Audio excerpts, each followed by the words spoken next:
Welcome to our dialogue web series, and this is Dr. Deepthi Jammi from Jammiscans, fetal medicine consultant.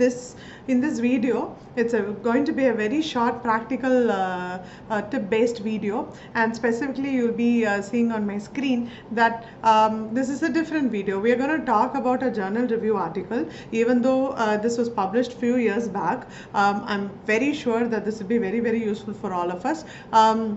Because in recent days we are seeing plenty of oligohydramnios or liker being on the lesser side, thanks to the because of the weather, because it's really humid these days. But nevertheless, apart from the summer season also, we do come across oligohydramnios. But then what happens is, in spite of us documenting AFI or amniotic fluid index beyond 28 weeks, we do get to see reports reporting AFI during 20 weeks, 18 weeks in the early second trimester. So the first point, practical point, what we are going to see is that AFI or amniotic fluid index should be documented when the maternal abdomen can be divided into 4 quadrants, which we all know that it has to be done only after 28 weeks and not before that. What will happen when we do before that? We will be measuring the same pocket again if you're doing AFI like say 24 weeks or 21 weeks. So that is not the ideal way. So AFI should be done only after 28 weeks. That's the first point we need to know. Second point, what we need to know is single vertical deepest pocket. So that's the maximum vertical deepest pocket which we measure can be done anytime during the second trimester beyond 18 weeks or 19 weeks or 20 weeks, and the normal value for that is anywhere between 2 to 8 centimeters. So then for AFI, the normal value is 10 to 15 centimeters. So why I'm reiterating on these 2 points is that because we still keep seeing reports with amniotic fluid index as reported as oligohydramnios with AFI of 8 during 20 weeks, or say polyhydramnios of AFI of 25 at 25 weeks. So as long as your single pocket is normal, and as long as the period of gestation is less than 28 weeks, it's always is a good practice to stick on to single vertex pocket. Then what am I trying to say in this journal review? Because it's a very interesting Cochrane review over here. This talks about the comparison between AFI versus a single deepest vertical pool in advanced pregnancy outcome. So what do I mean by advanced pregnancy outcome, and what have they seen in this? Let's look at it. Another shot within 2 minutes or so. So this data review basically compared our single vertical pocket deepest pocket versus AFI as a screening tool as to how to predict our advanced pregnancy outcome. So then what they did, they went through all literature, but they weren't able to identify a typical method as to, or a review of literature wherein they were able to say that this method is better over the other.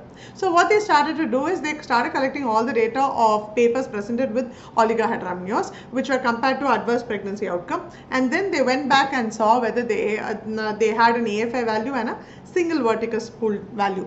So what was surprising to know is the results. So I'm going to highlight these results for you. The 5 trials which were included had close to 3,000 odd women, and these 3,000 odd women were included. And what exactly did they find out? They wanted to identify if the peripartum outcome, that's the NICU, the admission towards NICU, the babies having meconium aspiration, or when they had acidotic changes, or their Apgar score, or even the mode of delivery.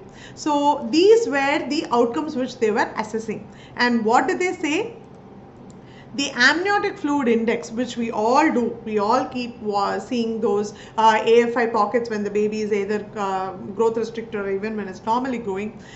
The amniotic fluid index, when used, significantly more cases of oligohydramnios was diagnosed when compared to the single verticus pocket. And what happened eventually, once you start diagnosing more oligo, obviously more induction of labor,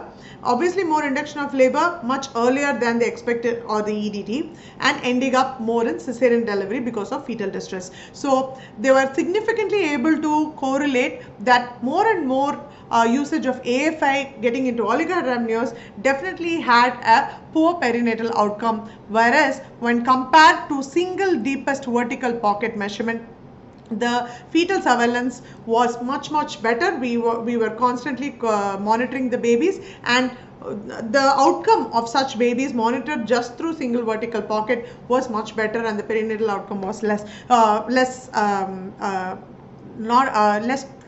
problematic, not very problematic for the baby. That is in comparison to the NICU admission or fetal distress or meconium aspiration. So what am I trying to say? Not that do not measure AFI, but if at all, what we do currently is that we give both the values. One is single pocket value and along with AFI. Say for example, you have a 32 weeker or a 33 weeker, and the growth is fine, Dopplers are normal, but then the AFI value is around say 9 or 9.1. No, definitely on the lower limit or the side, but the single pocket is 5. So we try to push them as much as possible to 35 weeks or 36 or even 37 weeks, get them back for a repeat scan, and then say if the AFI is still 9 or the single pocket is closer to 4 or 5, anything above 3.5, we are absolutely happy to continue the pregnancy forward. The tricky situation is when the AFI is say around 8 or 8.1 and the single vertical pocket is 2, then you know that you are eventually dealing with a low AFI or a lower amniotic fluid volume, and then probably you can take a call as a single vertical pocket and along with amniotic fluid index is on the lesser side. So ultimately, if you are interested in this article, I'll definitely also post this article, the full-fledged article that you could see with the comparisons between single deepest pocket and the amniotic fluid index. What I wanted all of us to know is that the admission to NICU when compared to the single vertical pocket, the AFI, the babies were slightly higher, and beyond that also perinatal deaths, and apart from that acidotic changes and even in cesarean deliveries were significantly higher in high risk population. So rate of induction was definitely higher, because when you use a single vertical pocket, the rate of induction was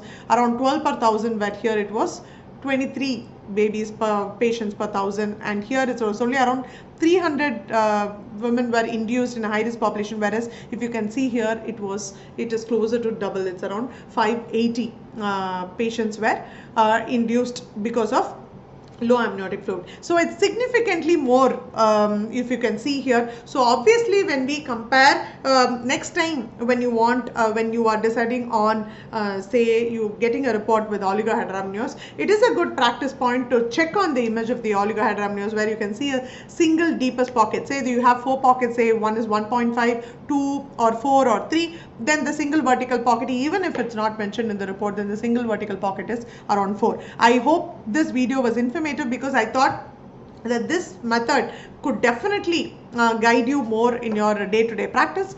For more informative videos this way, please do look out for our more fetal medicine content and dialogue web series, and any other topics which you want to take us up, do let us know and do text me. We would definitely be more than happy to do them in the future episodes. Thank you so much once again. Have a good day.